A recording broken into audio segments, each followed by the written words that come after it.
Hi friends, welcome to Manasa recipes. Today tasty recipe వచ్చేసి rich calcium ఐరన్తో కూడుకున్న గోంగూర రైస్ని చాలా టేస్టీగా చాలా ఈజీ మెథడ్లో ఎలా ప్రిపేర్ చేయాలో చూద్దాం. ఇది లంచ్ బాక్స్లోకి సూపర్గా ఉంటుంది, పిల్లలకు చాలా బాగా నచ్చుతుంది. మరి మీకు కూడా ఇది ఇలా పర్ఫెక్ట్గా రావాలంటే వీడియోని స్కిప్ చేయకుండా చివరి వరకు చూడండి. అలాగే ఫస్ట్ టైం కనుక మీరు మానస రెసిపీస్ ఛానల్ని చూస్తున్నట్లయితే సబ్స్క్రైబ్ చేసుకోండి. మరి ఇప్పుడు లేట్ చేయకుండా చాలా టేస్టీగా యమ్మీగా ఈ గోంగూర రైస్ని ఎలా ప్రిపేర్ చేయాలో చూద్దాం. గోంగూర రైస్ చేసుకోవడానికి ముందుగా నేను ఇక్కడ ఒక 2 గ్లాసెస్ రైస్ని వండి ఇలా ప్లేట్లో చల్లారబెట్టుకుంటున్నాను. చూడంండి, మనము అది చల్లారేలోపు ఈ గోంగూరని ఇలా నీట్గా వాష్ చేసుకున్నాను. మనం గోంగూరని ఇలా ముందు రోజే ఇలా కాడలు తుంచుకొని పెట్టుకుంటే మనకు గోంగూర రైస్ చేసుకోవడానికి ఈజీగా ఉంటుంది.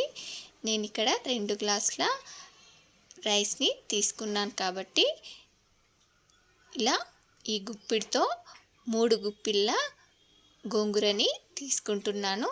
కట్టల కింద అయితే మనకు ఒక 2-3 కట్టలు అయితే సరిపోతుంది. ఇలా గుప్పెడితో ఇలా నిండుగా గుప్పెడితో ఒక 3 కట్టలు తీసుకొని వీటిని ఇలా సన్నగా తురుముకోవాలి. ఇప్పుడు ఇలా ఒక ప్యాన్లోకి 1 టీ స్పూన్ అంత ఆయిల్ వేసుకొని ఒక 1/2 టీ స్పూన్ మెంతులు, 1/2 టీ స్పూన్ జీలకర్ర, 1 టీ స్పూన్ ధనియాలు, మీకు కారానికి సరిపడా ఎండుమిర్చిని యాడ్ చేసుకోండి. అలాగే వీటిని ఇలా కొంచెం ఫ్రై చేసుకున్న తర్వాత ఒక 2 టేబుల్ స్పూన్ల నువ్వులని యాడ్ చేసుకొని జస్ట్ 1 నిమిషం పాటు ఇలా వేయించుకుంటే ఇవి మనకు చిటపటలాడతాయి. ఇప్పుడు ఇవి చల్లారిన తర్వాత వీటిని ఇలా మిక్సీ జార్లో వేసుకొని ఇలా పౌడర్లా చేసుకొని రెడీగా పక్కన పెట్టేసుకుందాం. ఇప్పుడు ఇదే ప్యాన్లోకి ఒక 2 టేబుల్ స్పూన్స్ ఆయిల్ వేసుకొని 1/2 టీ స్పూన్ ఆవాలు, 1/2 టీ స్పూన్ జీలకర్ర, 1 టేబుల్ స్పూన్ పచ్చిశనగపప్పు, అలాగే 2 ఎండుమిర్చి, 4 పచ్చిమిర్చిని ఇలా మధ్యలోకి చీల్చి వేసుకొని వీటిని ఇలా కొంచెం ఫ్రై చేసుకున్న తర్వాత ఫ్రెష్గా దంచిన అల్లం వెల్లుల్లి పేస్ట్ 1 టీ స్పూన్, అలాగే 2 రెమ్మల కరివేపాకు వేసుకొని వీటిని ఇలా కొంచెం ఫ్రై చేసుకున్న తర్వాత ఒక 1/2 టీ స్పూన్ పసుపు వేసుకొని ఫ్రై చేసుకున్న తర్వాత ఇలా ఒక 2 టమాటోస్ని ఇలా సన్నగా కట్ చేసి వేసుకొని వీటిని ఒకసారి ఇలా బాగా మిక్స్ చేసి ఇప్పుడు దీనిలోకి మీకు టేస్ట్కి సరిపడా సాల్ట్ని యాడ్ చేసుకొని మనకు టమాటో ముక్కలు ఇలా సాఫ్ట్గా అయ్యేంత వరకు ఫ్రై చేసుకున్న తర్వాత ఇప్పుడు దీనిలోకి మనం ఇందాక కట్ చేసి పెట్టుకున్న గోంగూరని వేసుకొని దీన్నంతా కూడా ఇలా ఒకసారి బాగా మిక్స్ చేసుకోవాలి. మనకు ఈ గోంగూర వెంటనే మగ్గిపోతుంది. చూడండి, ఇలా మనం ఈ గోంగూరని జస్ట్ ఒక 2-3 మినిట్స్ ఇలా ఫ్రై చేసుకుంటే సరిపోతుంది.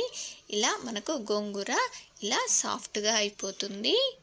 ఇలా గోంగూర మగ్గిన తర్వాత కొంచెం ఇలా వాటర్లా అనిపిస్తుంది. దీన్ని ఇలా జస్ట్ 1 నిమిషం పాటు ఇలా ఫ్రై చేసుకున్న తర్వాత దీన్ని ఇలా స్మాష్ చేసినట్టుగా చేసుకోండి. ఇలా చేసుకుంటే మనకు గోంగూరని ఉడికించి గ్రైండ్ చేయాల్సిన పని లేకుండా ఇలా ఈజీగా చేసేసుకోవచ్చు. చూడండి, ఇప్పుడు దీనిలోకి ఇలా మనం గ్రైండ్ చేసి పెట్టుకున్న నువ్వులు, మెంతి పౌడర్ని యాడ్ చేసుకొని దీన్ని ఒకసారి ఇలా బాగా మిక్స్ చేసి ఇప్పుడు దీనిలోకి మనం ఇందాక చల్లారబెట్టుకున్న ఈ రైస్ని వేసుకోవాలి. చూడండి, ఇలా చేసుకోవడం వల్ల మనకు నువ్వులు వారానికి 1-2 సార్లైనా ఇలా వంటల్లో యూస్ చేయడం వల్ల మనకు కాల్షియం తగ్గకుండా ఉంటుంది. అలాగే ఇలా ఆకుకూరలు తీసుకోవడం వల్ల కూడా మనకు ఐరన్ బాగా అందుతుంది. కాబట్టి మనం ఇలా హెల్తీగా అప్పుడప్పుడైనా ఇలా చేసుకుంటే చాలా టేస్టీగా ఉంటుంది, హెల్తీ కూడా. మరి ఇలా పిల్లలకి లంచ్ బాక్స్లోకి చేసి పెట్టడం వల్ల పిల్లలు ఇష్టంగా తింటారు. అలాగే రిచ్ ఐరన్, కాల్షియం కూడా అందుతుంది. ఇప్పుడు పెద్దవాళ్ళలో కూడా కాల్షియం బాగా తగ్గిపోతుంది కాబట్టి ఇది ఎవరు తీసుకున్నా కూడా చాలా హెల్తీ. ఇప్పుడు లాస్ట్లో ఇలా కొంచెం కొత్తిమీరని వేసుకొని దీన్ని ఒకసారి ఇలా బాగా మిక్స్ చేసి ఒక 2 నిమిషాల పాటు మనం రైస్ని ఇలా మగ్గించుకున్నామంటే మనకు రైస్కి ఉప్పు కారం మసాలా ఈ పులుపుదనం గోంగూరలో ఉండే పులుపుదనం బాగా పట్టి ఈ రైస్ చాలా టేస్టీగా ఉంటుంది. ఇలా లంచ్ బాక్స్లోకి చాలా ఈజీగా చాలా tasty and healthy recipe gongura rice ready అయిపోయింది.